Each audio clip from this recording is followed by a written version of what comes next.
हमारे साथ एक ऐसे युवा हैं जो लगातार लोगों की सेवा में लगे रहते हैं, लोगों के लिए ही सोचते हैं, लोगों का ही करते हैं। हमारे साथ हैं टीम अभिमन्यु के फाउंडर अभिमन्यु यादव। अभिमन्यु जी, बहुत बहुत स्वागत है आपका वेग एफएम पे। जी बिल्कुल, धन्यवाद आपका। अगर मैं आपकी बात करूं तो इस लॉकडाउन में आपकी नेकी किस तरह से चल रही है? जिस प्रकार से पूरे भारतवर्ष में, पूरे मतलब विश्व में समझिए कि जो कोरोना वायरस जो आया और उसकी वजह से, लॉकडाउन की वजह से कई परेशानियां हमारे आम मजदूर और हमारे गरीब परिवार के लोगों के बीच में जो समस्या आई, तो उसको हम लोगों को एक बिहार का एक वासी होने के, आम नागरिक होने के नाते किसी के शकल पे हम लोग खुशी कैसे दे पाएंगे, उन सब चीजों को हम लोगों ने नोटिस किया और छोटी छोटी चीजें हम लोगों ने उन तक उपलब्ध कराने का काम किया। जब किसी को दवा का जरूरत हो, खाने का जरूरत हो, अभी तक हम लोगों ने 15,000 राशन परिवार को देने का काम किया है और कई हजार फूड पैकेट जो पका हुआ खाना होता है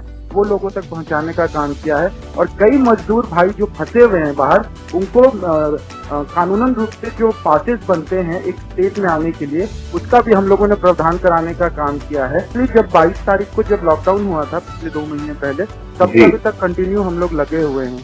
और कल से मैं शुरू कर रहा हूँ, जो भी मजदूर भाई जो पैदल आ रहे हैं हमारे, उन लोगों के लिए भी हम लोग रास्ते में फूड पैकिंग और जो भी फल फूल है, जिस प्रकार से वाटरमेलन हो गया या पानी का बॉटल हो गया या सूखा मिक्सचर हो गया या मुरब्बा हो गया, इन सब चीजों को देने का भी काम हम लोग कल से शुरू कर रहे हैं लार्ज स्केल पर।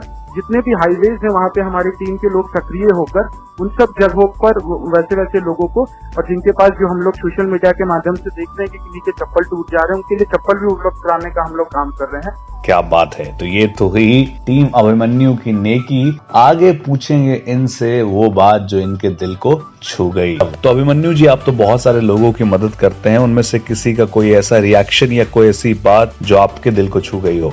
नहीं, देखिए, लॉकडाउन में जब शुरुआत में जब लॉकडाउन हुआ था तो लोग पैनिक हो गए थे। लोग समझ नहीं पाए कि हमें बचना कैसे है, हम लोग इन सब चीजों से निकलेंगे कैसे। तो मुझे एक बैंगलोर से एक बच्चे ने फोन किया था, वो यंग ही था, मुझे लगता है कि 24 से 25 साल का बच्चा होगा। उसने मुझे फोन किया और उसने बोला कि भैया मैं बहुत परेशान हूँ, और वो अपनी चीजों को बता नहीं पा रहा था।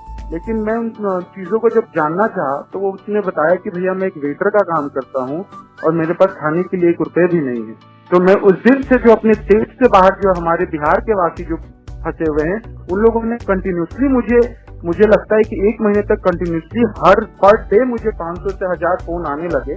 और जिसके बाद जो भी जिस प्रकार से मुझे लगा, उनको मदद पहुंचाने का आर्थिक रूप से मैंने शुरुआत किया और कई लोगों को आने का पासेस भी अवेलेबल कराया जो परिवार के साथ फंसे हुए थे, जो मेडिकल के लिए गए हुए थे।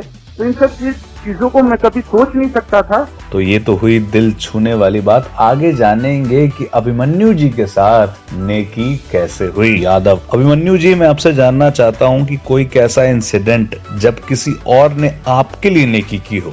हमेशा भलाई करते हैं लोग जब भी हमें जरूरत पड़ती है सोशल प्लेटफॉर्म पे। तो जिस प्रकार से मुझे समर्थन और लोगों का प्यार, मैं 93 बॉर्न हूँ और इस एज में मुझे जिस प्रकार से युवाओं ने मुझे जो समर्थन दिया है पूरे राज्य से, मुझे नहीं लगता कि इससे बड़ा मतलब अपने आप को खुशनसीब मानूं कि मैं बिहार का बेटा हूं और बिहार के हमारे भाइयों ने इस प्रकार से मुझे समर्थन दिया है। कभी भी सोचता हूं तो लगता है कि इस कम एज में मुझे इस प्रकार से, क्योंकि मैंने काम किया है और लोगों ने उसको अप्रिशिएट किया है, यही मेरे लिए सबसे बड़ी भलाई है जो लोगों ने किया है। उस चीजों को सोशल मीडिया के प्लेटफॉर्म के माध्यम से लोगों ने मेरे बारे में बताने का काम किया है, यही मेरे लिए सबसे बड़ी जीत है और सबसे बड़ा मतलब लोगों का मदद है मेरे प्रति। एक मैसेज जो आप युवाओं को देना चाहेंगे? मैं बस यही कहना चाहूंगा कि जिस प्रकार से लॉकडाउन के लिए अभी तक हम लोग लड़ते आए हैं, सभी यूथ, हर तरीके के संगठन के लोगों ने इस तरीके का काम किया है। मैं सिर्फ अपनी टीम के बारे में नहीं कह रहा हूँ, कई ऐसे संगठन है जिन्होंने बहुत अच्छा काम किया है। इस प्रकार से जब तक लॉकडाउन हो तो इस प्रकार से काम जारी रखें।